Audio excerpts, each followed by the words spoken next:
రూపాయల పంపిణీ జరిగింది. 62,47,000 రైతుల ఖాతాల్లో నగదు జమ పూర్తి అయింది.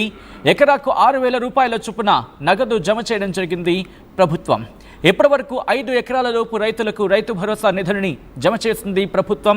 1,06,00,000 ఎకరాలకు అందిన పెట్టుబడి సాయానికి సంబంధించిన బిగ్ బ్రేకింగ్ న్యూస్ చూస్తున్నారు.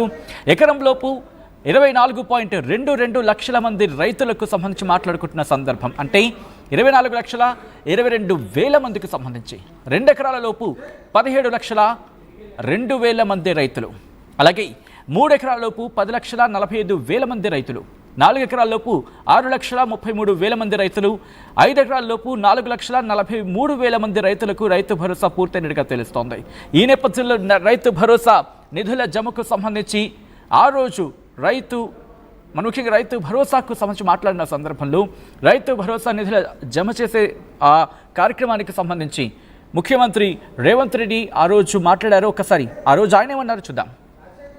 70,11,984 మంది రైతులకు రైతు భరోసా పథకం కింద నగదు బదిలీ చేయడానికి రోజు ఇక్కడికి వచ్చిన మిత్రులారా, ఇన్ని కష్టాలున్నా ఇన్ని నష్టాలు రాష్ట్ర ప్రభుత్వానికి ఉన్నా రైతాంగాన్ని ఆదుకోవాలి. రైతు బాగుంటే రాజ్యం బాగుంటుంది.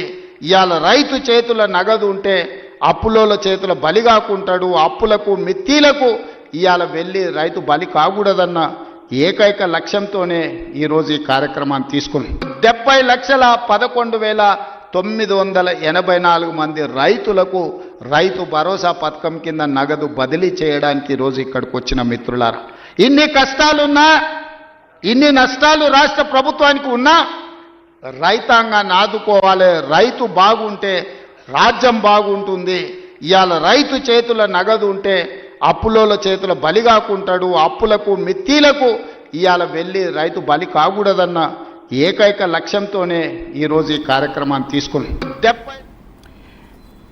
రైట్ అది ఆ రోజు ముఖ్యమంత్రి రేవంత్ రెడ్డి చెప్పుకొచ్చింది. మరి ముఖ్యంగా 70,11,984 మంది రైతుల ఖాతాలో రైతు భరోసాకు సంబంధించి నిధులను జమ చేసేందుకు రాష్ట్ర ప్రభుత్వం సిద్ధమైంది అంటారు చెప్పుకొచ్చారు. ఇప్పటికీ రైతుల ఖాతాలోకి ఆ అమౌంట్ డిపాజిట్ అవుతోంది. ఆ కార్యక్రమం ఎంతవరకు వచ్చింది? మరి ముఖ్యంగా ఏమైనా కంప్లైంట్స్ రావడం జరుగుతోందా? సో సాధారణంగా ఏమైనా చిన్న చిన్న కంప్లైంట్స్ వస్తూ ఉంటాయి, అలానే రావడం జరుగుతుందా? ఎటువంటి ఇష్యూస్ని ప్రభుత్వం దృష్టికి తీసుకొచ్చే ప్రయత్నం జరుగుతుంది? ఇవన్నీ కూడా తెలుసుకునే ప్రయత్నం చేద్దాం. మా ప్రతినిధి మధు అప్డేట్స్ అందించేందుకు సిద్ధంగా ఉన్నారు. మధు, రైతు భరోసాకి సంబంధించి ఇప్పటికీ రైతుల ఖాతాలోకి ఆ నిధులు జమ అవుతున్నాయి.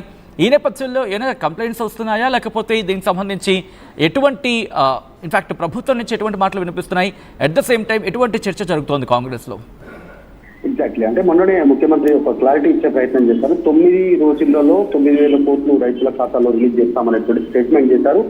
ఆ అంశానికి సంబంధించి ఈ ముఖ్యమంత్రి చెప్పినప్పుడు డేట్ నుంచి ఈ రోజు వరకు 4 రోజుల్లోనే 6,405 కోట్లు జమ అయ్యాయి. దీంట్లో 1 ఎకరం ఉన్న వారికి ఏమో 24,22,000 మందికి, 2 ఎకరాల లోపు ఉన్నటువంటి రైతులకేమో 17 లక్షల మందికి పైగా, 3 ఎకరాల లోపు ఉన్నటువంటి వారికి 10 లక్షలకు పైగా, తర్వాత 4 ఎకరాల లోపు ఉన్నటువంటి వారి రైతులకు 6,33,000 మందికి ఉంటే, 5 ఎకరాల లోపు ఉన్నటువంటి వారికి 4,43,000 మందికి ఈ రైతు భరోసా పథకం కింద 6,000 చొప్పున ఎకరానికి వారి ఖాతాల్లో జమ అయిపోయింది.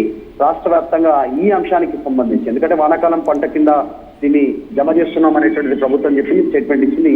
గతంలో ఎప్పుడూ లేనటువంటి విధంగా ప్రభుత్వం రైతు భరోసా నిధులను చాలా ఫాస్ట్ గా చెల్లిస్తున్నాం, చాలా వేగంగా అనేటువంటిది ప్రభుత్వం చెప్తోంది. ఇది ఒక కొత్త రికార్డు. గతంలోనే రైతు రుణమాఫీ కింద రైతులకు డబ్బులు విడుదల చేశాము. ఇప్పుడు రైతు భరోసా కింద ఈ డబ్బులు విడుదల చేస్తా ఉన్నాం. దాదాపు 1,00,000 కోట్లకు పైగా నిధులను 1.5 year లోపలనే రైతుల ఖాతాల్లో జమ చేసినటువంటి రికార్డు కాంగ్రెస్ ప్రభుత్వంకు ఉంది తెలంగాణలో అనేటువంటిది చెప్తా ఉన్నారు. 16వ తేదీన జరిగినటువంటి సమావేశం ద్వారా ప్రారంభమైనటువంటి ఈ నిధుల పంపిణీ అక్కడ ముఖ్యమంత్రి ఓపెన్ చేశారు. ఇప్పటివరకు 4 రోజుల్లోనే దాదాపు 6,405 కోట్ల జమ చేయడంతో ప్రభుత్వ అధికారులు సంతోషంగా ఉన్నట్టుగా తెలుస్తా ఉంది. ఈ అంశాన్ని ఎప్పటికప్పుడు ముఖ్యమంత్రి రివ్యూ ద్వారా తెలుసుకుంటున్నారు. ఏం జరుగుతుంది, ఎన్ని నిధులు ఇప్పటివరకు జమ అయ్యాయి, దీని అప్డేట్ ఏంటి అనేటువంటి ఎగ్జాక్ట్ చెప్పినటువంటి టైం 9 రోజుల లోపల. ఈరోజు ఆల్రెడీ 19వ తారీఖు, ఇప్పటికే 4 రోజులు అయిపోయాయి.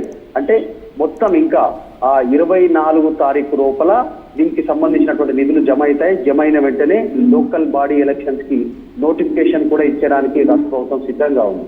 కాబట్టి చాలా వేగంగా నిధులు బదిలీ కావాలి అనేటువంటి ముఖ్యమంత్రి క్లారిటీ ఇచ్చారు. అందులో బాగానే ముందుకు వెళ్తా ఉన్నారు. చాలా రోజుల నుంచి లోకల్ బాడీ పెండింగ్ ఉంది కాబట్టి దానికోసమే ఈ నిధులు జమ చేస్తా ఉన్నారు. వెంటనే లోకల్ బాడీ ఎన్నికలు జరిగేటువంటి అవకాశం ఉంది. జెడ్పీటీసీ, ఎంపీటీసీ, తర్వాత సర్పంచ్, తర్వాత దాని వెంటనే సైమల్టేనియస్ గా హైదరాబాద్ లో మేయర్ ఎలక్షన్స్ ఇవన్నీ జరిగే పరిస్థితి కనిపిస్తా ఉంది. ఎలక్షన్స్ కి సిద్ధమవుతుంది రాష్ట్ర ప్రభుత్వం. అందులో బాగానే నిధులు ఇస్తున్నట్టుగా చర్చ జరుగుతా ఉంది. ఇది పక్కన పెడితే ప్రతిపక్షాలు కూడా ఒక విమర్శ చేస్తా ఉన్నాయి సచిన్. దాంట్లో గతంలో ఇస్తానన్నటువంటి పెట్టుబడి సహాయం ఏమైంది? ఇది వానాకాలానికి సంబంధించినటువంటి పెట్టుబడి సహాయం. మరి గతంలో ఇస్తా ఉన్న పెట్టుబడి సహాయం ఎగ్గొడతా ఉన్నారు ఒక పెట్టుబడి సహాయాన్ని, అది కూడా ఇవ్వాలి. అంతకంటే ముందు ప్రభుత్వం ఏర్పాటైన తర్వాత ఒక రైతు బంధుకు సంబంధించినటువంటి నిధులను ఎగ్గొట్టింది రాష్ట్ర ప్రభుత్వం, అది కూడా కలిపి ఇవ్వాలనేటువంటి డిమాండ్ ప్రతిపక్షాలు చేస్తున్నాయి. TRS, BJP. సో ప్రభుత్వం మాత్రం అవన్నీ లెక్కలోకి వెళ్లకుండా నియోజకవర్గాల వారీగా, జిల్లాల వారీగా, మొత్తం 32 జిల్లాల వారీగా ఎంతమందికి ఎంత మేర నిధులు అకౌంట్ లో జమ అయ్యాయి అనేటువంటిది క్లారిటీ ఇచ్చే ప్రయత్నం చేస్తా ఉన్నారు. ఇప్పటి వరకు మొత్తం 62,47,000 మందికి పైగా రైతులకు డబ్బులు ఇచ్చినట్టుగా చాలా స్పష్టంగా చెప్తా ఉన్నారు. ఇంకొకటి ఇందాక చెప్పినట్టుగా 6,405 కోట్లకు ఈ 4 రోజుల్లోనే జమ అయ్యాయి అనేటువంటి ఒక క్లారిటీ ఇచ్చే ప్రభుత్వం ప్రయత్నం చేస్తా ఉంది ప్రభుత్వం. Right Madhu, thanks for update. మొత్తంగా అయితే